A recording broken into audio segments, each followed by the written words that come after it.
Hey, what's happening YouTube? Rod J back again. Take a look at another beer. Thanks for swinging by to check out another video.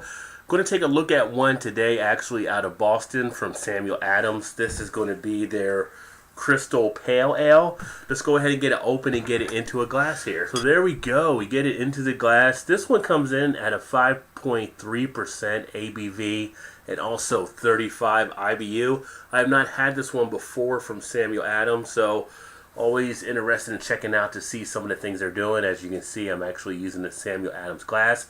It actually poured out with a decent head, about a 2-finger head that was pretty much white, has some nice foaminess to it. It is dissipating a little bit. It's down to about 1.5 finger right now. When you get it to the light, you get some pretty good clarity. You do have some slight cloudiness, but lots of carbonation taking place as the light actually runs behind the beer. A nice golden yellow color, a little darker than that straw color. I'll get it up here, but as you can see, with no light on it, you really have a little bit more cloudiness and you can't really see through it enough to catch the carbonation. But it is a very pretty looking beer. Go ahead and get the aroma. Oh yeah, get a nice dose of the hops. And of course with this one, they're using crystal hops, which are actually grown out in Oregon. Get a real nice dankness coming out. Great pine scent. Has a 35 IBU on this beer. Very much hop driven. A nice pale ale, American pale ale. You do get a little bit of that citrus from the hops in the background. Getting a little bit of a tropical fruity flavor. The flavors I'm actually picking up are more toward, of course, that kind of that grapefruit you used to having, but it's almost like a little bit of a mango in there as well. But a very decent aroma. Aroma is coming out of glass at a good rate, so you do pick up the notes pretty easily. You're not having to sniff too hard. They also tend to stay around a little bit, so nice on the aroma. Now we're down to about a 1-finger head. As far as the taste, a little bit different. The texture is actually a little bit creamy on this one. Very smooth out. Get the good dose of bitterness to the front of the tongue. Flavors open up nicely in the mouth. You get about an average duration of the flavors kind of kicking around. Sits as pretty much I would consider a medium body on the tongue.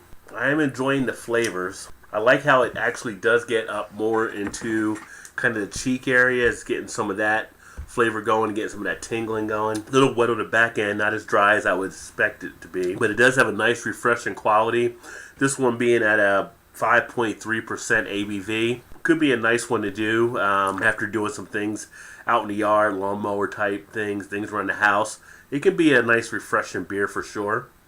Not too heavy on the tongue at all. Sits very well on the palate. I can now feel some of the sensation more towards the middle of the tongue as I'm drinking down a little bit more of this. The head is actually now down to about a 1/2 finger. We see some lacing taking place on the glass.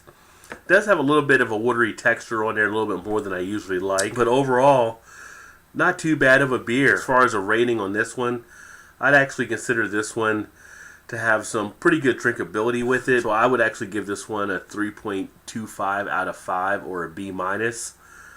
I think if you enjoy pale ales, you could probably enjoy this one as well. It is a seasonal offering, so this one may be wrapping up at this time right now. I'm not sure when they bring it back.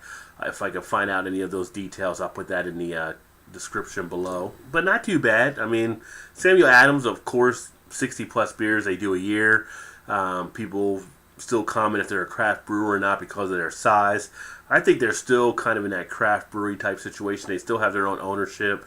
You know, it's hard to really penalize a lot of the brewers on their success, and they've grown because they do a good beer. So I'm going to keep enjoying them. You know what? If you're making good product and you're still into that craft and that artisan way of making beer, why should you be penalized? But not a bad one to check out. If you had it before, let me know what you think. That's the Samuel Adams Crystal Pale Ale. Love to hear any feedback you have. But with that being said, I appreciate you swinging by and check out another video, and I look forward to seeing you on the next one. Cheers, and keep drinking good craft beer.